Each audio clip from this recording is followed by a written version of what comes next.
जाता है। और जलसे में झूला वूला मत लगाया करो।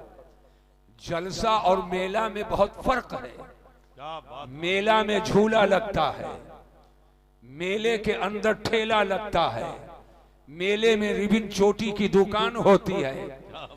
जलसे को रिबिन चोटी से कोई ताल्लुक नहीं है, जलसे को ठेला से कोई ताल्लुक नहीं है, जलसे को साहब खिलौने से कोई ताल्लुक नहीं है, जलसे को ये झूला से कोई ताल्लुक नहीं है। ये तो इस्लाम के मोहब्बत का जलसा है। इंसानों को इंसानियत का दर्स देने के लिए जलसा किया जाता है। अमनो अमान बर्पा कैसे हो, पैगंबरे अमनो अमान की सीरत पढ़ पढ़ के सुनाई जाती है। आपस में इत्तेहाद अहले सुन्नत के अंदर कैसे कायम हो, इसलिए मोहब्बतों का सबक दोहराया जाता है। अपने अपने वतन से मोहब्बत का तरीका क्या है, इसलिए वतन की मोहब्बत के सबक को दोहराया जाता है। हमको आपको किस अंदाज में जिंदगी गुजारनी चाहिए, इसलिए कुरान की आयत को पढ़ पढ़ के सुनाया जाता है। हमें उम्मीद है हमारे जो नौजवान हैं, अगर कुर्सी खाली है तो वो देख करके हम लोगों की आंख से ज्यादा रोशनाई नौजवानी में आपके आंखों में है। अगर कोई कुर्सी खाली है वहां आकर के बैठ जाएं, नहीं तो जहां जगह मिले वहीं पर आप बैठ जाइए। और हर देहवा वालों से गुजारिश करूंगा, ये सब आने वाले आज आपके मेहमान हैं। आप खड़े रहे चलेगा, मगर अपने मेहमानों को बैठने की जगह दो, अपने मेहमानों की इज्जत करो, अपने मेहमानों की कद्र करो।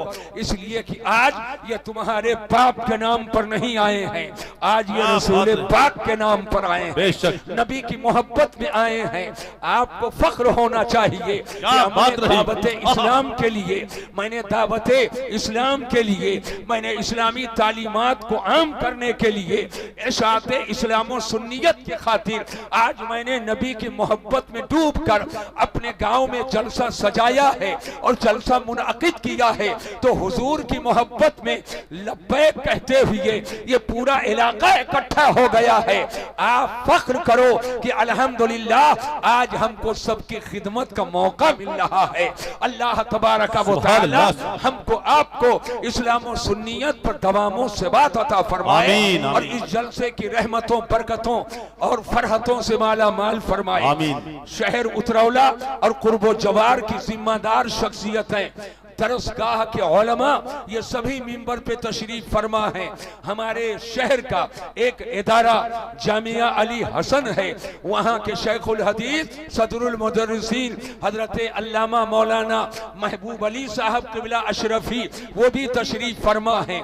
जलसे की इब्तिदा जिस कारिये सबा अशरा ने किया है, जो मिस्री लहजे में पढ़े तो आप देखेंगे, महसूस करेंगे कोई मिस्र का कारी पढ़ रहा है। अगर हिजाजी लहजा अख्तियार कर दे तो समझ में आएगा कि शायद हिजाज से कोई चल करके आया है।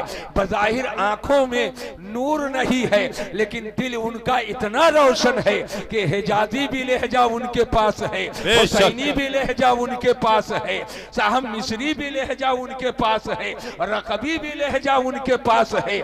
जिसके क़िरत से जलसे का आगाज हुआ, मुजव्विद असर हजरत कारी मोहम्मद उमर साहब क़िबला जामिया अली हसन के उस्ताद हैं।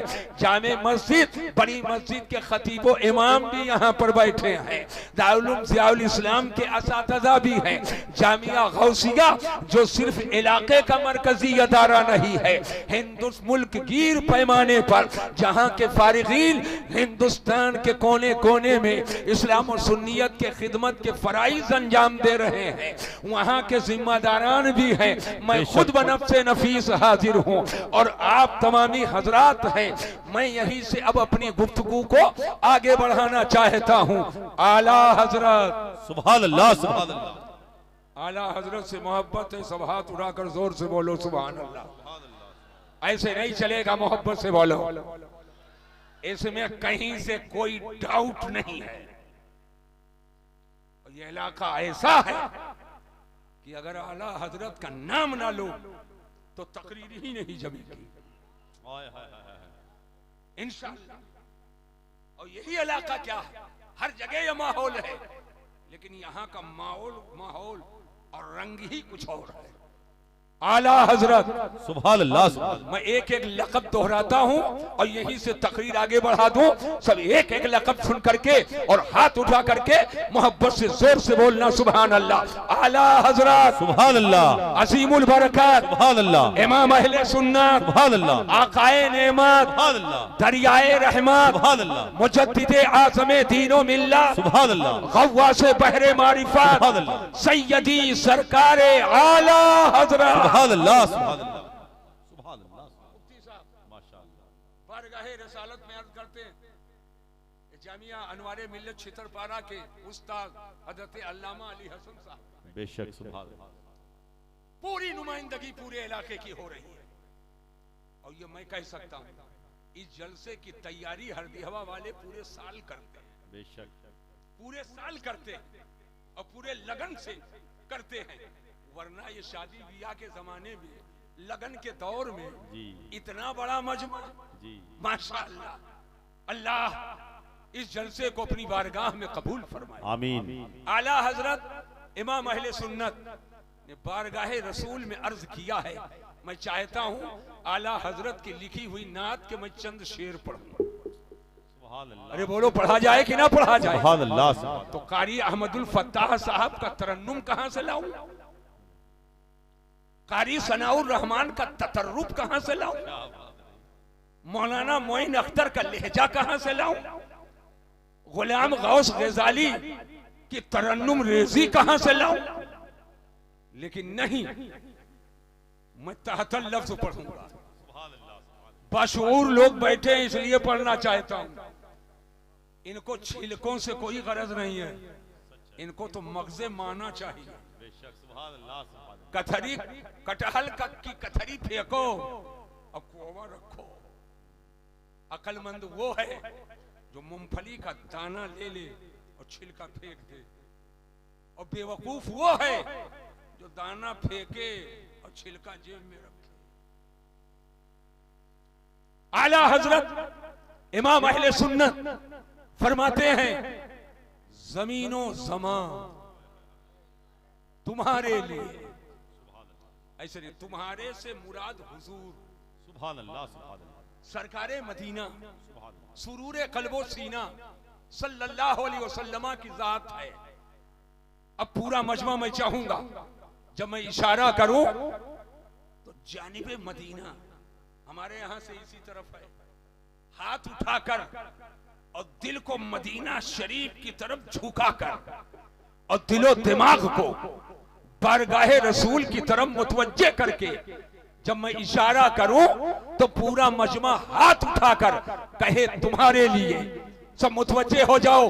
जमीनो जमा तुम्हारे लिए, तुम्हारे लिए, ऐसे नहीं, जोर से बोलो। जमीनो जमा तुम्हारे लिए और मकीनो मकान तुम्हारे लिए, चुनीनो चुना तुम्हारे लिए और बने दो जहां तुम्हारे लिए।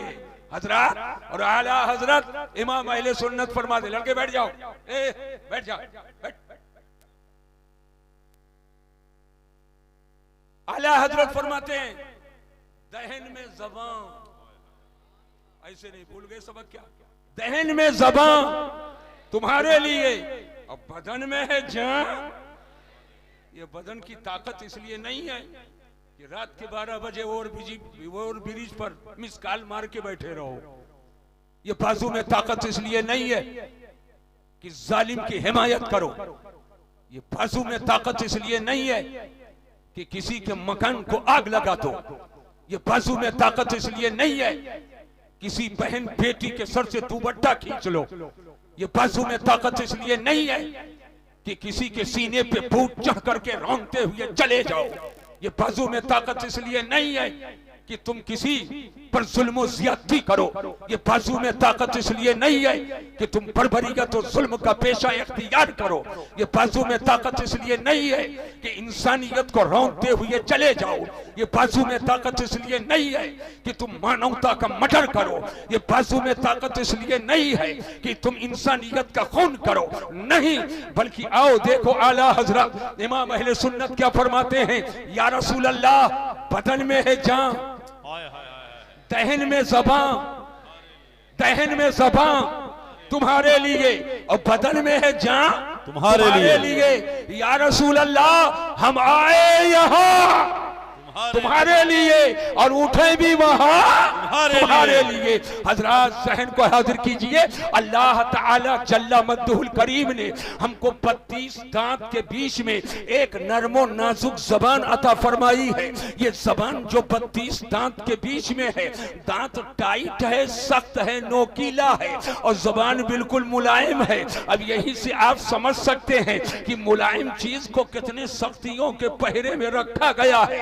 ये जबान इसलिए नहीं है कि इस जबान पर नाचो नौटंकी के गाने हों, ये जबान इसलिए नहीं है कि इस जबान पर फिल्मी तराने हों, ये जबान इसलिए नहीं है कि इस जबान से किसी के दिल को जख्मी किया जाए, ये जबान इसलिए नहीं है कि इस जबान से कुफ्र की बोली बोली जाए, ये जबान इसलिए नहीं है कि इस जबान से शिर्क की बोली बोली जाए, ये जबान इसलिए नहीं है कि अजमत मुस्तफा के खिलाफ आवाज बुलंद की जाए, ये जबान इसलिए नहीं है जो इस्लामी तालीमात के खिलाफ बोले, ये जबान इसलिए नहीं है कि आप अपने जबान को तलवार बना करके और बड़ों बड़ों को जख्मी करते हुए फिरो।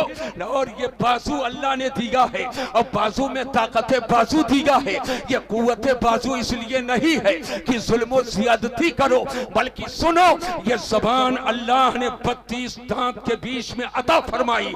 ये जबान बोले तो अल्लाह की तस्बीह बोले, ये ज़बान बोले तो अल्लाह की बड़ाई बोले, ये ज़बान बोले तो अल्लाह की किबरियाई बोले, ये ज़बान बोले तो जिक्र इलाही करे, ये ज़बान बोले तो मुस्तफ़ा की मोहब्बत की बोली बोले, ये ज़बान बोले तो हमदे इलाही बोले, ये ज़बान बोले तो नाते मुस्तफ़ा बोले, ये ज़बान बोले तो कुरान की बोली बोले, ये ज़बान बोले तो हदीस की बोली बोले, ये ज़बान बोले तो हुसैन की बोली बोले, ये ज़बान बोले तो सहाबा की बोली बोले, ये ज़बान बोले तो शरीयत की बोली बोले, ये ज़बान बोले तो सदाकत की बोली बोले, ये ज़बान बोले तो हक्कानियत की बोली बोले, ये ज़बान बोले तो मोहब्बत की बोली बोले। आला हजरत इमाम अहले सुन्नत ने ज़बान का मशरफ बता दिया है। या रसूल अल्लाह दहन में ज़बान तुम्हारे लिए और बदन में है जान तुम्हारे लिए, हम आए यहाँ तुम्हारे लिए और उठे भी वहाँ। नारे तकबीर, नारे रिसालत, मसलके आला हजरत रहमत आलम कॉन्फ्रेंस हुजूर मसीहुल उलमा। ए मोबाइल इधर उधर करता रहता, अरे गलती से बटन पर पड़ गया हाथ तो सब डिलीट हो जाए, इसी में कर लो। क्या बात रही, इसी में कर लो, ये मोबाइल यही रह जाएगा और यहाँ कर लोगे तो कब्र में जाएगा। बेशक बेशक, इसमें बैठा लोगे तो कब्र में जाएगा और हश्र में जाएगा, और कब्र में जब जाएगा ये चकाचौंध ये लग्जरी जिंदगी यही रह जाएगी। और नबी के इश्क का चिराग जब सीने में जलाकर कब्र में जाओगे तो बेटा तारीख कब्र के हवाले कर देगा, बाप कब्र के हवाले कर देगा, पटीदार तारीख कब्र के हवाले कर देंगे, दोस्त अहबाब तारीख कब्र के हवाले कर देंगे। मगर इश्क रसूल का चिराग जब सीने में जला करके जाओगे तो आला हजरत की बोली में बोला जाएगा, लहद में इश्क रुखे शह का दाग लेके चले, अंधेरी रात सुनी थी चिराग लेके चले, जिंदाबाद जिंदाबाद, सुभान अल्लाह सुभान अल्लाह। कहां चक्कर में पड़े हुए हो, कहां चक्कर में पड़े हो, ठाट बाट पड़ा रह जाएगा जब लात चलेगा पंजारा, ये सब ठाट बाट यही रह जाएगा। लीलन का कुर्ता यही, लग्जरी गाड़ी यही, बंगला यही, फोर व्हीलर यही। कब्र में जाने वाला नहीं है, कब्र में जाने वाला नहीं है, कब्र में सिर्फ आप रहेंगे, हुजूर की मोहब्बत रहेगी। अब्बा से कह दो कि जब मर जाऊं तो एक ट्यूबलाइट जला देना है, अब्बा में हिम्मत जला दे। बेटे से कह जाना एक सुराख कर देना और एसी वाला पाइप उसी में डाल देना, है हिम्मत? एक झरोका छोड़ देना, थोड़ी रोशनी आ जाए तो सुन लो, जिस दुनिया के चक्कर में तुम पड़े हो वो दुनिया तुमको दाही कब्र के कोठरी के हवाले कर देगी। लेकिन बिन देखे जिससे मोहब्बत किया, हाय हाय हाय, जिंदाबाद जिंदाबाद। अगर पहुंच रहे हो तो हाथ उठाकर जोर से बोलो सुभान अल्लाह। बिन देखे तुमने जिससे मोहब्बत किया है वो हुजूर जब दुनिया छोड़ आएगी कब्र में, और आका जब अपने गुलाम पर करम करेंगे और जब कब्र में तशरीफ लाएंगे तो आला हजरत की बोली में बोलो, कब्र में लहराएंगे ता हश्र चश्मे नूर के जलवा फरमा होगी जब तलअत रसूलुल्लाह। जिंदाबाद जिंदाबाद। बैठिए, क्या बताऊं, मजबूर हूं, 2-2.5 घंटा बोलता हूं तब कुछ रस निकलता है, और आज हमको आधे घंटा बोलना है। हमको तो मेहमानों की कद्र करना भी आता है बात की नहीं है क्यों मौलाना जी? हमें मेहमानों को भी देखना है। बेशक, या तो बनाओ ना मेहमान, और बना लो तो इज्जत करो। सच है, क्या बात रही, जिंदाबाद। तालीम आप लोगों को यही तो देते हैं। जलसों में 12 बजे 10 बजे 11 बजे पहुंचता हूँ, और आज ऐसा आकर यहीं पढ़ा, सुभान अल्लाह सुभान अल्लाह। ताकि मेरे इलाके का मामला है नज़्मो ज़ब्त में कहीं से मद्दो ज़ज्र ना हो, क्या बात है। थोड़ा सा इधर उधर ना, वरना तो मैं ऐसे लोगों को देखा हूँ जिनकी जरूरत स्टेज पे 9 बजे है, मेरी गाड़ी गुजर रही थी, वो गन्ने के करीब खड़े थे। मैंने कहा तुम लोग यहाँ क्या कर रहे हो? भागे रहे थे कि कहीं हमको पहले ना पढ़ा दे। और आज ऐशा की नमाज के बाद जिम्मेदारी के साथ सभी लोग आकर के बैठ गए, सुभान अल्लाह सुभान अल्लाह। और इंशाअल्लाह ये बैठे रहेंगे इंशाअल्लाह, और कुछ देर मैं भी बैठा रहूंगा इंशाअल्लाह। कुछ देर का मतलब ये नहीं कि थोड़ी देर, हम एक टाइम देंगे ताकि यहाँ से जो पैगाम आम किया जाए, अगर कहीं दाएं बाएं उसमें गलती होगी तो उसकी मैं इस्लाह भी करूंगा। हम अपने सामने कतई ये बर्दाश्त नहीं करते कि इस्लाम के नाम पर सजाया गया जलसा और उस जलसे से गैर इस्लाम मस्जिद दिया जाए। ये हमारी मजहबी जिम्मेदारी होती है कि हम बताएं यहाँ रॉन्ग है, यहाँ राइट है, ये गड़बड़ हो गया, ये मस्जिद इसका गलत जाएगा। इस जिम्मेदारी के तहत हमको यहाँ पर बैठना है, और इंशाअल्लाह ताला ऐसा कुछ यहाँ होने वाला ही नहीं है। यहाँ तो तामीरे उम्मत भी है, तामीरे मिल्लत भी है। बेशक, सुभान अल्लाह सुभान अल्लाह सुभान अल्लाह। उम्मत भी है और तामीरे मिल्लत भी है। यहाँ कोई ऐसी बात होने वाली नहीं है। आप सब इत्मीनान के साथ बैठिए और ज़हनो फिक्र को हाजिर करो। एक शेर और पढ़, ये लग्जरी जिंदगी है, चकाचौंध, शीशा बंद करो, एसी चालू करो, है ना? लेकिन मुझे बताओ, जहन पे सोचो, मौलाना मैं अक्सर सुनो जी, मुझे बताओ, ये लग्जरी जिंदगी ही रह जाएगी। सच है। 60 साल 70 साल के लिए लग्जरी जिंदगी, और मरने के बाद जब कब्र से दोबारा उठाए जाओगे, मुझे पूरा मजमा बताए, तो जब दोबारा उठाए जाओगे तो कई साल की जिंदगी होगी? कई साल की जिंदगी? पूरे मजमे में कोई बता सकता है? कई साल की जिंदगी? 50 साल, 100 साल, 200 साल, 500 साल, 1000 साल, 2000 साल, लाख साल, करोड़ साल, अरब साल, खरब साल, शंख साल, महाशंख साल? नहीं, इतनी लंबी जिंदगी कि गिनती में ताकत नहीं कि गिन सके। क्या बात है, सच है। हद में इतनी कुव्वत नहीं कि महदूद कर सके। याद रखना, ये दुनिया की जिंदगी तिरमिज़ी शरीफ की हदीस है। मेरे आका फरमाते हैं, अमारो उम्मती बैना 60 व 70, मेरी उम्मत की उम्र तबई ये 60-70 साल के दरमियान है। लेकिन मरने के बाद जब दोबारा उठाए जाओगे तो वो हमेशा की जिंदगी है, लामहदूद जिंदगी है। ऐ हरदियवा के जलसे में, रहमत आलम कॉन्फ्रेंस, इस्लाह मुआशरा कॉन्फ्रेंस में आने वालों, ऐ जिला बलरामपुर, तहसील उतरा मौला के गयूर खुश अकीदा मुसलमानों, जरा सीने पे तसल्ली का हाथ रखो और ठंडे दिलो दिमाग से सोचो, 50 साल की जिंदगी के लिए, 60 साल की जिंदगी के लिए, 70 साल की जिंदगी के लिए, 80 साल की जिंदगी के लिए, एसी इसी 60-70 साल के लिए, बंगला इसी 60-70 साल के लिए, हटो बचो यही 60-70 साल के लिए, ये लग्जरी जिंदगी यही 60-70 साल के लिए, 4 व्हीलर इसी 60-70 साल के लिए। लेकिन सीने पे तसल्ली का हाथ रखकर ठंडे दिलो दिमाग से गौर करो, मरने के बाद जब दोबारा उठाए जाओगे तो लामहदूद जिंदगी है। उस लामहदूद जिंदगी के लिए तुमने क्या किया है, उस लामहदूद जिंदगी की क्या तैयारी की है। लिहाजा आप दुनिया के काम करो, हलाल तरीके से कमाओ, हलाल रोजी हासिल करने के लिए कोशिश भी करो, दुआ भी करो, लेकिन लामहदूद जिंदगी जो बेसत के बाद